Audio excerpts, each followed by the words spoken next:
Hi guys, thank you for watching and welcome back to Sewing Lara.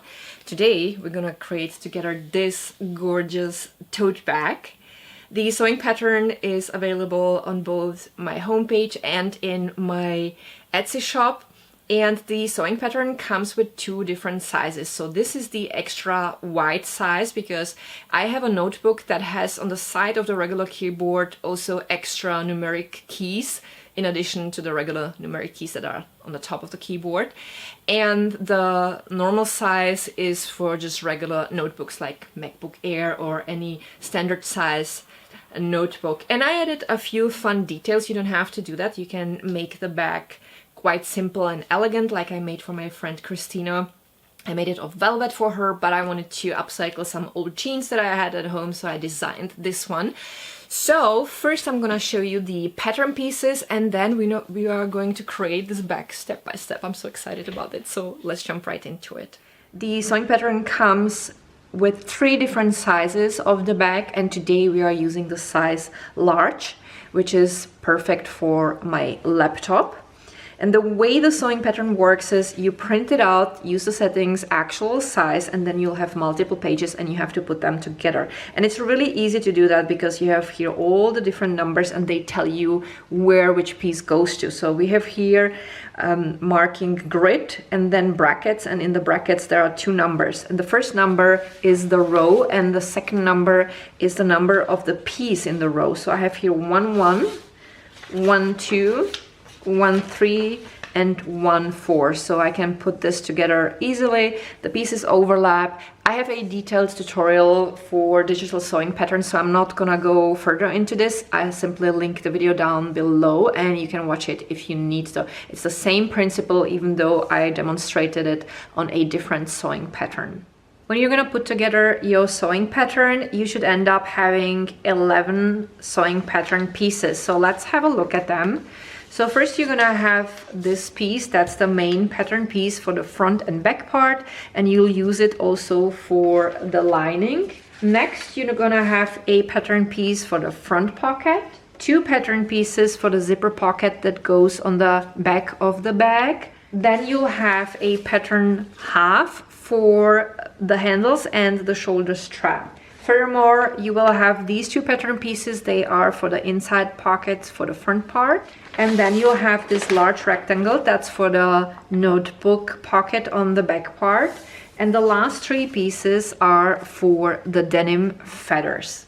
I filmed a detailed sewing pattern overview for this bag. I will link the video here in the right corner and also in the video description. So if you need help with all the markings and to understand all the pattern pieces, that video will help you out. I took a coaster for the main parts and used it as a template for the denim pieces. The measurements were 9.8 times 9.8 centimeters or 3.8 times 3.8 inches. I copied the coaster multiple times and cut the pieces out. I went with a chessboard style, dark and light pieces. I have sewn the pieces with a flat lock stitch. I explained flat lock stitch in one of my recent shorts, link is down below, and a detailed flat lock tutorial is coming soon. First I made rows for each part, and then I have sewn the rows together with a flat lock stitch. I made 2 rectangles large enough for my sewing pattern. I ironed them. Then I added Decoville on one side, which is a super stiff iron-on interfacing. And I put volume fleece on the other rectangle. Once that was done, I cut the rectangles according to the sewing pattern, and now let's have a look at all the back parts in detail. Here we have both sides of the lining, and I already placed the inside compartments so that you would have a general idea of how it's gonna look on the inside. So this is gonna be the back side of the lining for the back part. The compartment is large enough to fit in my laptop, and I also upcycled 2 jeans pockets and placed them on the front of the compartment because it's always great to have some extra storage space. And here this is going to be for the front, so there's going to be one larger pocket, there's going to be a loop with a small snap hook for my keys, and a higher, narrower pocket which will fit in my sunglasses. The fabric for the lining is red denim, and I have already ironed on a stiff iron-on interfacing on both sides. Both pockets consist of 2 sides. So for the larger pocket, I decided to have the front made of blue denim, and the back is going to be the same red denim I'm using for the lining. Both sides have now the iron-on interfacing already ironed on. Here I picked 2 pieces of denim, and since this denim is stiffer, I ironed on the iron-on interfacing only on the front part, and I also added the logo of my channel.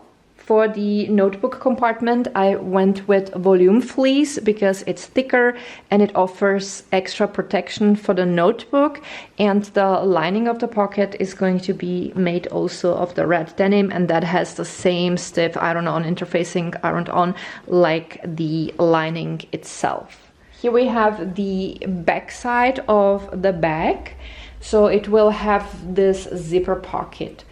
I took a zipper without sliders and placed 2 sliders on so that the zipper would close from the sides towards the center, because that's what I find personally very practical. These 2 pieces for the pocket have a stiff iron-on interfacing ironed on, and they will be lined with simply matching pieces of denim.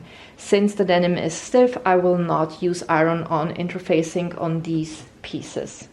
In addition to the pocket, each part of the bag will have handles made of this strap, and as you can see, they are colorful, which was also one of the reasons why I decided to use orange zipper, since there's orange in this pattern on the handles, and there's also orange in the contrast yarn that I have used for quilting. Here we have the plan for the front part. So I have here a simple pocket without any closure. It will have the backside made of another piece of denim. Again, this has iron-on interfacing and this doesn't, because that's gonna be stiff enough. I put the logo of our boxing gym here and also my personal crest with a howling wolf, and then I'll place the handles on like so. For the closure, I picked again an orange zipper that will match the zipper on the back side, and the sliders are just like on the back pocket, placed in so that they close towards the center, but you can basically slide them anywhere you want to. Super practical. I love that on bags.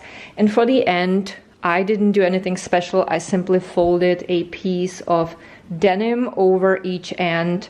Super simple, because when I'll sew the zipper in, I will sew these sides through, and that way the sliders won't have any way of going off the ends.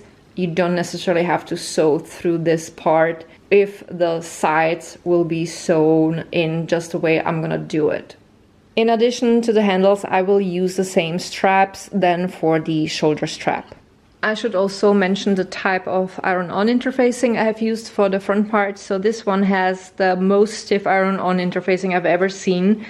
It's almost rubbery and it's perfect for bags. Since the back part will have a notebook compartment, for that one I went with the volume fleece because it's a little padded this way, and that's what I prefer whenever I'm carrying my notebook in a bag. These parts are for the detachable padded inside bag bottom. Now that's a long name, say that 5 times fast. Anyway, these are just 2 strips of denim with iron-on interfacing. One of the strips will get 2 pieces of Velcro, and there will be matching pieces of Velcro on the inside of the bag. And when I'll sew these two together, I will additionally pad them with this strip of yoga mat. This detachable bag bottom will make the inside extra padded. It's going to be extra protection for my notebook or anything fragile, and it's great that I can take it out because I can wash it separately, or whenever I'll have to wash my bag, I can take this out, and that means the drying process is going to be a little bit faster than when this thick layer would be on the inside. I started pinning together all the inside pocket parts. I have sewn them together with straight stitch, and if you're new to sewing and you want to know how to sew a rectangle or any other shapes, I have a tutorial for that, so I will link it in the video description. When I was done sewing, I turned the pocket to the right side and I shaped the edges with a beveler. Any pointy but not sharp tool that would destroy the stitches will do the job. As a next step, I put a snap hook on a jeans waistband loop, made a hole into the loop, and then I put a stud in. I made a corresponding hole in the pocket too. And then I simply hammered the stud on.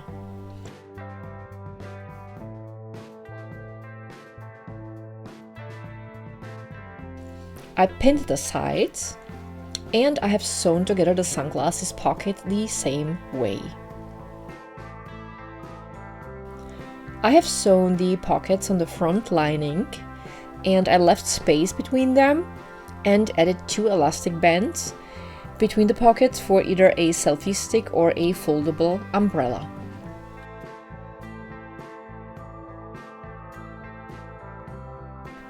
Next, I took care of the notebook pocket. When I was done sewing it, I cut back the edges at an angle for a neat result, and I turned it to the right side. I again shaped the edges with my beveler, and then I put pins around the top edge. I have sewn through the top edge with straight stitch, and then I rolled the seams on the sides and on the bottom to shape them, and I put pins in before I pressed them.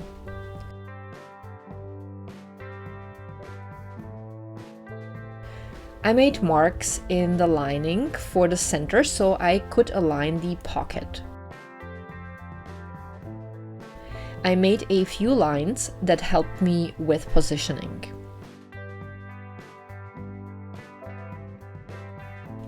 You can also see that I already put on a Velcro piece on the top for the closure. I did some measuring to be sure the pocket was centered. For the closure, I used a piece of the same nylon strap I used later for the handles and shoulder strap. This piece had the harsher part of the Velcro on. I made sure the closure could be also tucked in.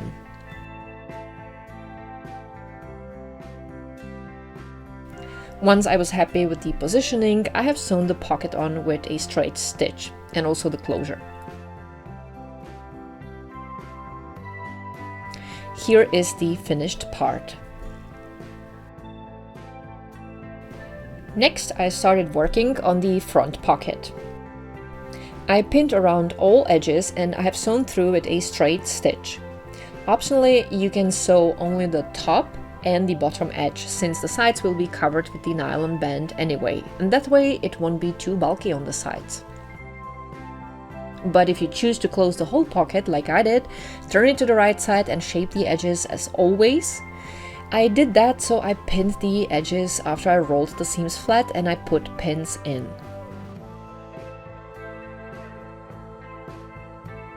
I have already sewn the zipper into the back pocket. Now it's time to pin in the lining, like so.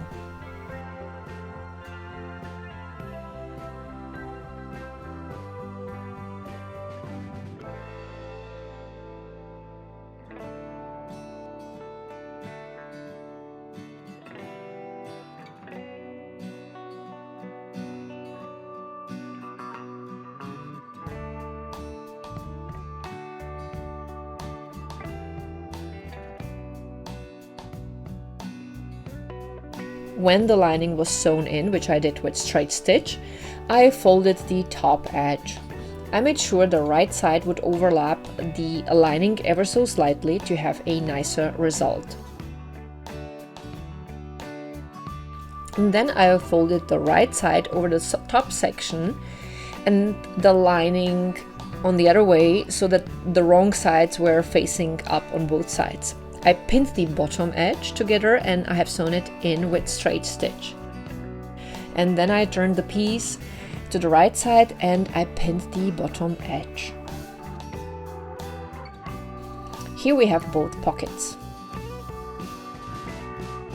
And again both sides of the lining. As a next step, I took care of the detachable bottom. I pinned the edges and I left a small part open in the middle for turning. I have sewn the edges with straight stitch, cut back the edges at an angle. I cut back the excess fabric a bit and then I turned the piece to the right side.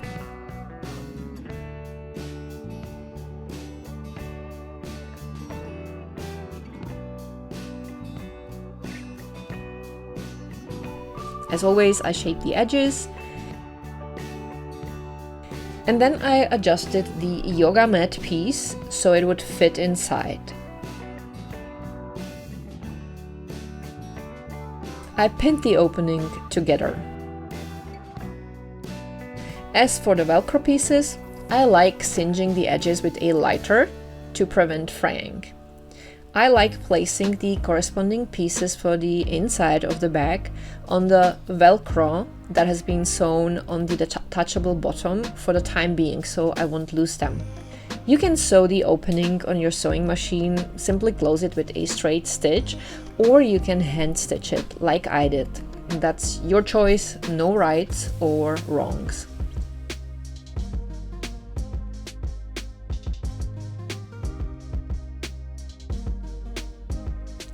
I went on and I have sewn the front pocket on the front part and also the handles so you could see the result and follow the next steps easier.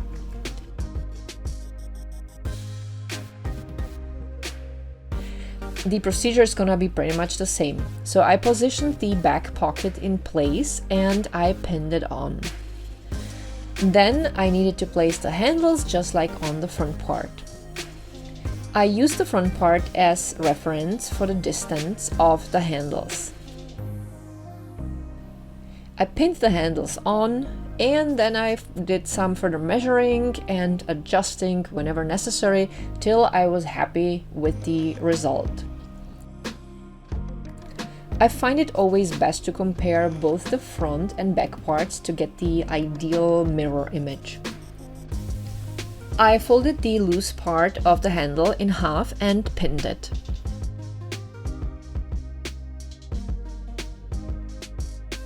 I compared where the folded section started with the front part.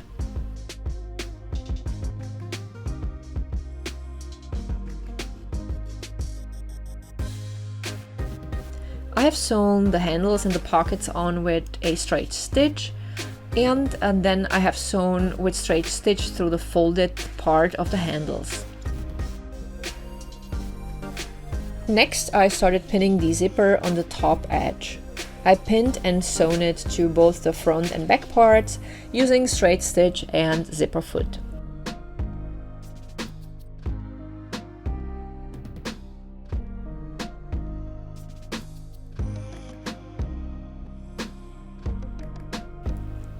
Then I pinned the lining to the top edge. I made sure the front part of the lining was pinned to the front part, wrong sides facing up. And I have sewn exactly through the zipper seam I just made when I have sewn the zipper to the main part. And then I pinned the back part of the lining the same style to the back part of the bag and finished the same way.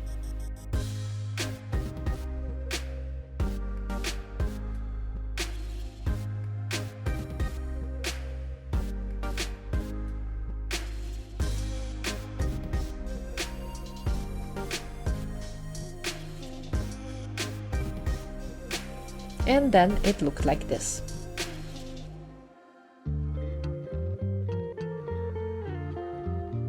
I folded the parts out so that on one side I had the front and the back parts aligned, and on the other side both sides of the lining.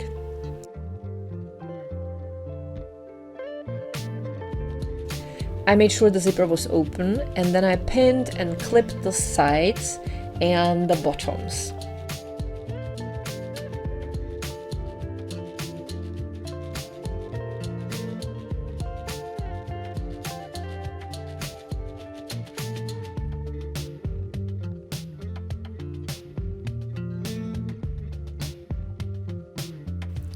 I left a few inches out on the bottom of the lining so that later I could turn the back to the right side.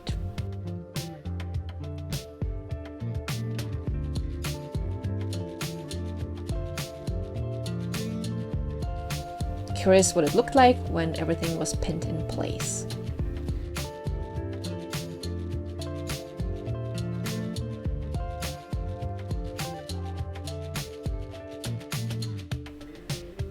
I went over with a straight stitch. Then I aligned and pinned the corners.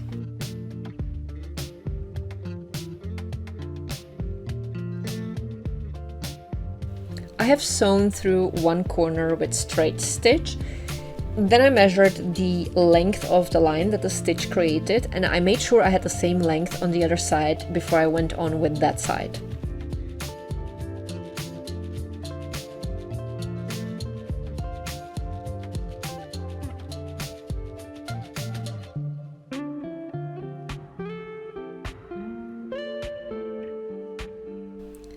I finished the corners on the lining the same way, and then I turned the back to the right side.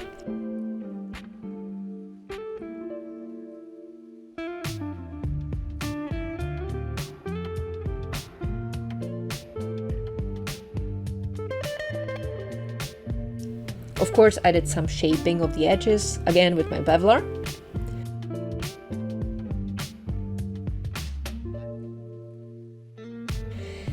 Next, I took a plastic folder that you would use for papers, and I cut out 2 strips for the back bottom. I aligned them according to the bottom size, and I attached them together with a stapler.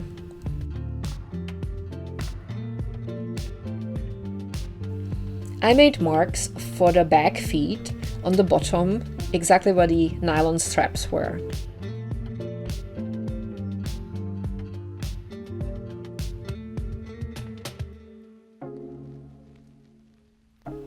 I made holes through the marks and corresponding holes on the plastic strip I just created for the back bottom.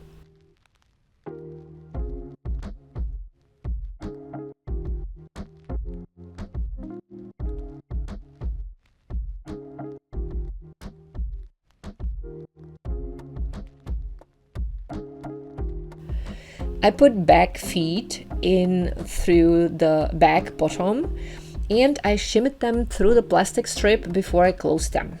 And now I had fortified back bottom with back feet.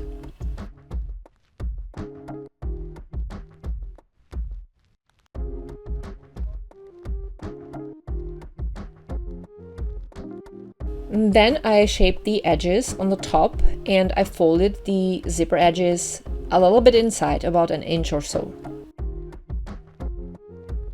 I put in clips, and then I hand stitched through several places to keep the zipper edge folded inside. If your sewing machine can handle it, you can sew through a certain section with a straight stitch, which is what I did later on my leather sewing machine, because my regular one wouldn't have that. Instead of sewing through the end of the handles, I put in 2 studs in each. Next, I closed the bottom opening on the lining with ladder stitch. You can of course do it simply on your sewing machine. And then I stitched on the Velcro pieces for the detachable back bottom. but it's actually better to put on the Velcro pieces first and then close the opening. I did it the other way around, but it's okay.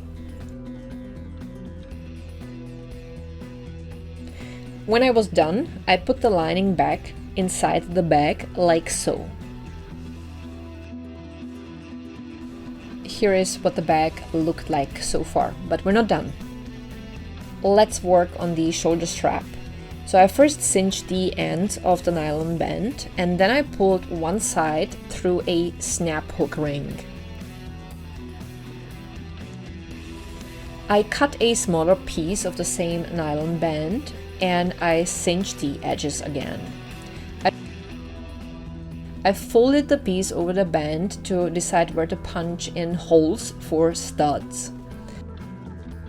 I closed the piece with 2 studs, and now I had a cuff for the other end.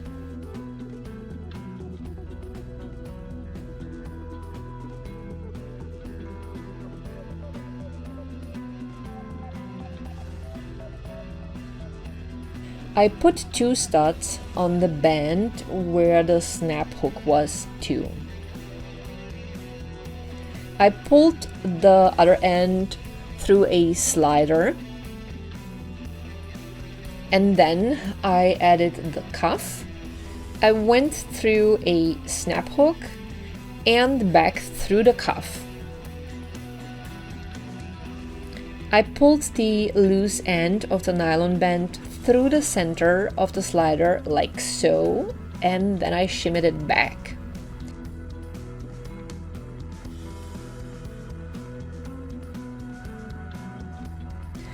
I folded the end to the band and I punched in holes for studs, and then I hammered them in. And now I had an adjustable shoulder strap. I took a denim rectangle and I used it to create loops for the D-rings so that I had something to attach the shoulder strap to.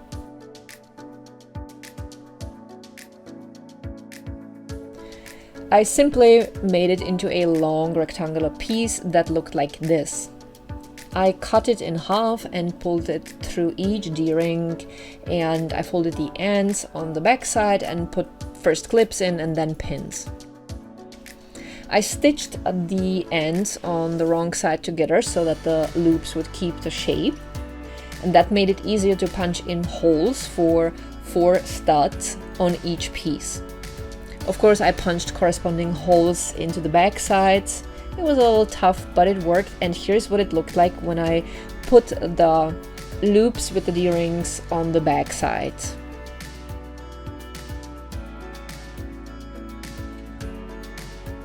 And then the bag looked like this.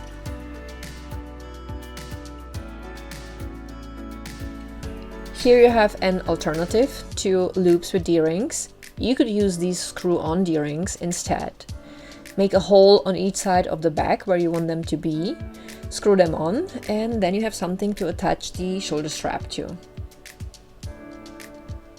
I bought these on Amazon, but I'm pretty sure you can buy them somewhere else too, but I'll link mine in the video description. Now let's make another nifty feature for the bag.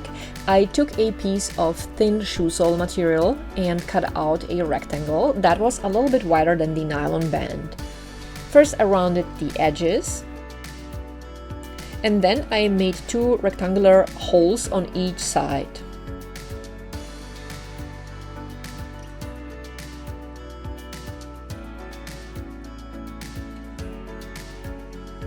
When I was done, I pulled the piece over my shoulder strap, and since it's rubbery, it prevents the strap from sliding off my shoulder. Voila!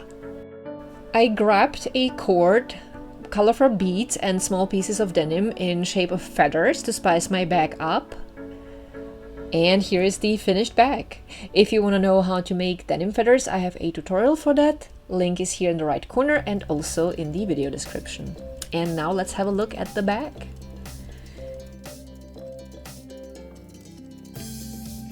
I'm super happy with my bag. I personally really love the feathers and the beads. It's such a cool summer bag.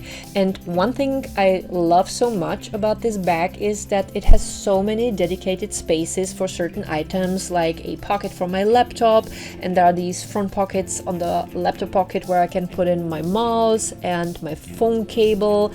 The bag is big enough so that I can put in my cord for the notebook, and there are enough other pockets so that I can organize all the little items that get otherwise lost, like lip gloss and hand lotion, my pocket tissues and eye drops and phone, you name it. It's always great to have a bag with thought through interior that keeps your items organized.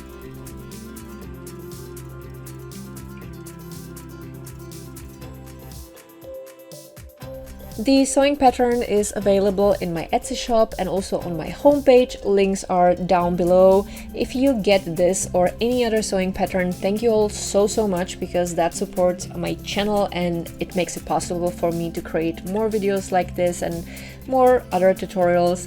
Thank you all so much.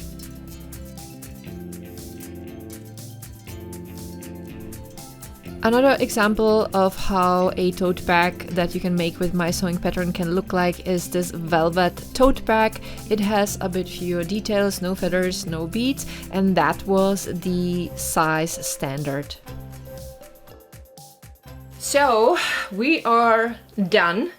It was a lot of work, especially with all the details, but it was definitely worth it.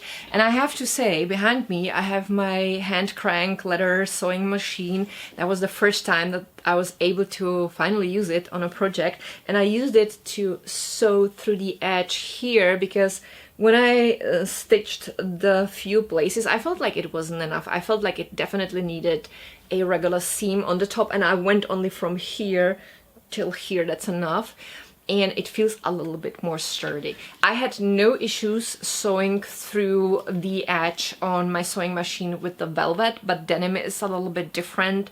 There's a lot of padding and it's just a very stiff material, so chances are you will have to hand stitch through the edge if you finish the way I did. But you can also place in simply more studs. That's also a solution. You just make holes and hammer the studs in like I did on the handles, and then you're done too, and you don't have to bother with sewing. So that's just an idea. If you guys have any questions about these projects, please write them down below in the comments. I will get back to you as soon as I'm able to. You can also message me on Instagram. My Instagram account is linked down below. And if you get the sewing pattern, thank you so much, because that supports my channel and further projects. And I hope that if you're gonna make the bag, you're gonna have a lot of fun. If you post photos on Instagram, please tag me. I love seeing your work. And thank you so much for watching. I appreciate you guys very much, and see you soon with my next project. Bye.